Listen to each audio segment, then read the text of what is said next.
Salam, selamat datang di channel YouTube UC Center for Marriage and Families. Dan hai parents, nama segmen ini adalah Share and Care. Saya dengan Dr. Salmon Charles Sihaan, spesialis obstetri ginekologis. Jadi pada hari ini kami akan membahas mengenai bagaimana menyingkapi perasaan, kekuatan pasangan, dan keuletan bersama dalam menghadapi kasus infertilitas. Seorang pasangan dikatakan infertilitas apabila pasangan tersebut setelah 1 tahun menikah dengan frekuensi berhubungan badan yang teratur tetapi belum memiliki keturunan. Apakah kalau kita keguguran dikatakan infertil? Tidak. Keguguran merupakan suatu keadaan bahwa seseorang sudah didiagnosis dan dikategorikan pernah hamil. Jadi keguguran pernah hamil, nanti kita cari penyebabnya kenapa. Di Prancis, ya, angka infertilitas juga sudah cukup meningkat, sekitar 6%, 7%. Di Indonesia, angka infertilitas juga cukup meningkat. Mungkin disebabkan karena gaya hidup, kemudian disebabkan karena banyak wanita karir yang akhirnya menunda usia pernikahan. Dan juga yang ketiga, banyak yang begitu menikah, kemudian menunda dan menggunakan berbagai kontrasepsi atau cara-cara tertentu yang akhirnya menyulitkan untuk mendapatkan keturunan secara natural. Saya bilang secara natural, kenapa? Karena harusnya kalau secara natural tidak bisa, kita harus mencari pertolongan pakar atau ahli untuk mendapatkan keturunan itu. Nah, tadi yang pertama infertilitas primer itu sudah 1 tahun, sudah berhubungan rutin minimal 3 kali seminggu, tetapi belum memiliki anak. Bagaimana dengan infertilitas sekunder? Ya, infertilitas sekunder di mana seorang perempuan ini pernah memiliki anak atau dia pernah hamil atau abortus, tetapi sampai sekarang dia belum memiliki keturunan lagi atau belum bisa mempertahankan kehamilannya. Menurut WHO mengatakan 48 juta pasangan dan 186 juta individu terkategori infertil di seluruh dunia. Dan infertilitas ini terjadi pada 15% pasangan. Jadi kita cukup tinggi ya, 15% itu merupakan angka yang cukup tinggi, di mana faktor wanita sebesar 50-70% dan faktor pria 40-50%. Jadi kedua faktor bisa dari pria maupun dari wanitanya. Apa sih hal-hal yang bisa menyebabkan pasangan ini infertil? Pertama, konsumsi alkohol. Jadi saya harapkan apabila kita sudah didiagnosis infertil, perhatikan pola dan gaya hidup kita. Kalau memang dulu saya tidak mengatakan bahwa parents ini adalah alkoholik, tapi kita mungkin yang ada seperti alkohol yang for fun atau for holiday, mungkin pada waktu kita program atau pada waktu kita dikategorikan ingin memiliki anak, jangan dilakukan dulu. Merokok sangat merusak kualitas sperma. Dan yang tidak enak lagi, asap rokoknya ini juga bisa mengganggu kesuburan dari seorang wanita. Kafein. Nah, mengkonsumsi kopi yang cukup sering atau cukup banyak, saya bilang tidak cukup sering ya. Jadi, pokoknya kalau parents hanya 1-2 kali per hari itu tidak masalah. Tapi kalau tidak cukup sering, di mana satu hari bisa 7 gelas, 8 gelas, nah ini juga bisa mempengaruhi kesuburan parents untuk dapat memiliki keturunan. Berat badan, dikatakan bahwa berat badan obesitas dan berat badan terlampau kurus juga bisa menyebabkan terjadinya gangguan infertilitas. Olahraga, kurangnya olahraga, ini juga bisa menyebabkan terjadinya infertilitas, dan maka itu saya sarankan bagi parents yang ingin segera memiliki anak, berolahraga bersama suami dan istri, bangun tidur bersama, jalan kaki atau lari bersama atau naik sepeda bersama, sehingga kita juga bisa berbicara pada waktu berjalan kaki itu dan bisa mendapatkan tubuh yang lebih sehat. Stres. Saya tidak bilang bahwa kita harus hidup dengan stres. Tidak memiliki anak itu juga merupakan memiliki stresnya tersendiri. Tetapi stres ini dapat dikurangi, bahkan di-reduce. Ya, dengan cara kita bisa memanajemen stres yang baik. Ya, bagaimana cara memanajemen stres yang baik?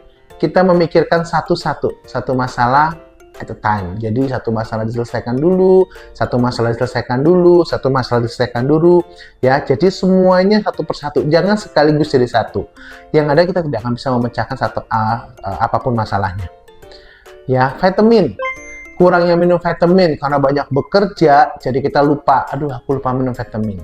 Biasanya pasien-pasien yang infertil, dokter atau pakarnya atau spesialis kandungan atau andrologi akan memberikan suplemen atau vitamin untuk bisa mengembalikan fungsi ovarium atau fungsi sel telur dengan baik.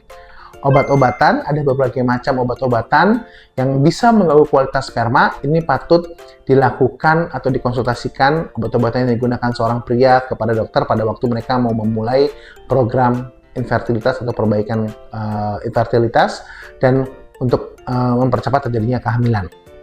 Kemudian berbagi herbal juga hati-hati. Jadi kalau ibu menggunakan parents menggunakan jamu, ya coba dikonsultasikan dulu dengan dokternya agar dokternya bisa melihat ingredients-nya dan apakah ini berbahaya untuk program kehamilan. Pada waktu kita mendapatkan suatu diagnosis, pada waktu kita mendapatkan indikasi sesuatu, kita percaya. Yang pertama adalah keep it to you guys, berdua, dan pertahankan.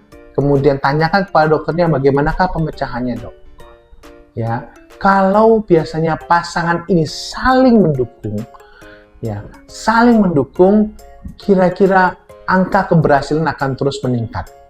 Bagaimanakah cara mendukungnya? Biasanya suami harus memberikan dukungan ke istri harus memberikan dukungan ke suami. Jangan nanti diagnosisnya istri dikatakan misalnya salah satu yang paling lagi hit sekarang polycystic ovarian syndrome, suami bilang, nah kan kamu, gara-gara kamu saya nggak bisa punya anak. Atau pada saat suami datang dengan hasil sperma yang kurang baik, nah kan kita nggak bisa punya anak gara-gara kamu, padahal saya sudah mencoba. Tidak boleh, ini tidak boleh terjadi. Ya, ini akan berlanjut. Apabila hal ini terus dipertahankan, begitu nanti Anda punya anak, nanti akan berlanjut bahwa anak itu ada masalah, kalian akan saling tuding-tudingan. Ingat, segala masalah, saya bilang di awal tadi, pasti ada pemecahannya. Tetapi semuanya tidak ada yang instan. Semua butuh proses. Jalani, persiapkan dengan baik. Teknologi berbantu reproduksi itu sudah banyak. Ya, mulai dari bayi tabung, inseminasi, atau secara natural, stimulasi ovulasi, laparoskopi, semua sudah ada. Ya, semua bisa dilakukan, teknologi cukup canggih di Indonesia, dan saya rasa parents bisa melakukan semua terbaik. Tetapi yang tidak bisa itu adalah menyatukan dua pikiran kalau mereka saling menyalahkan. Jadi, harus sepakat, berjuang. Ingat, pada waktu program, sesuai dengan pasien dari kasus-kasus yang saya tangani, ada yang 3 bulan dapat, ada yang 2 tahun juga baru dapat program. Tidak boleh membandingkan satu sama lain. Percaya pada prosesnya, itu yang terjadi. Kemudian, yang pasti bahwa yang harus kita takuti atau kita lakukan adalah jangan pernah kita membuka kuping terhadap saran-saran yang tidak benar. Ya, tetap baca buku, jangan Google, kalau bisa buku atau Google buku, ya, yang benar-benar buku-buku ini memberikan semangat dan motivasi bagi pasangan atau parents yang belum memiliki infertilitas. Banyak sekali penyebab infertilitasnya menyebabkan gangguan hubungan antara suami dan istri. Dan saya harap setelah mendengarkan sedikit mengenai infertilitas oleh yang saya jelaskan ini dapat menjadi satu semacam motivasi ya bagi parents untuk supaya bisa lebih lagi bangkit, supaya bisa lagi bersama untuk berjuang menghadapi how infertility treat. Ya, jadi tips and tricks dari saya, yang pertama, apabila kita tahu bahwa pastikan dulu Anda siap. Ya, Anda siap, resilience together, berjuang bersama, tangguh dalam menghadapi, baru kita maju masuk ke program ke ahlinya. Dokter spesialis andrologi, dokter spesialis kandungan, ya, menanyakan mengenai bagaimana cara pemecahannya. Diperiksa, mau diperiksa. Yang ketiga, rajin olahraga, ya, rajin mengikuti hal-hal yang positif. Yang keempat, mencari buku-buku yang memang benar-benar bersertifikasi atau buku-buku yang benar diterbitkan dengan baik. Bukan hanya dari, mohon maaf, saya tidak menyalahkan blogspot ataupun tulisan-tulisan yang ada di internet, tapi tidak semuanya benar. Ya, tapi kalau misalnya sudah dituangkan dalam buku dan sudah banyak yang dibaca, biasanya itu benar. Ya, dan yang kelima, tips dan triksnya adalah terus berjuang bersama. Saya yakin Anda pasti bisa. Ya, dan di akhir daripada diskusi kita kali ini, ya, jangan lupa bagi parents untuk sebarkan share and care ini ke rekanan parents melalui YouTube atau link-link yang ada. Dan selalu ingat parents bahwa you are not alone, seperti lagunya Michael Jackson. Kalian tidak sendiri. Tetap kuat, tetap saling mendukung, dan sampai jumpa di video-video selanjutnya di Share and Care UC Center for Marriage and Families. Saya, Salmon Charlesian, spesialis obstetrik ginekologi, pamit. Terima kasih.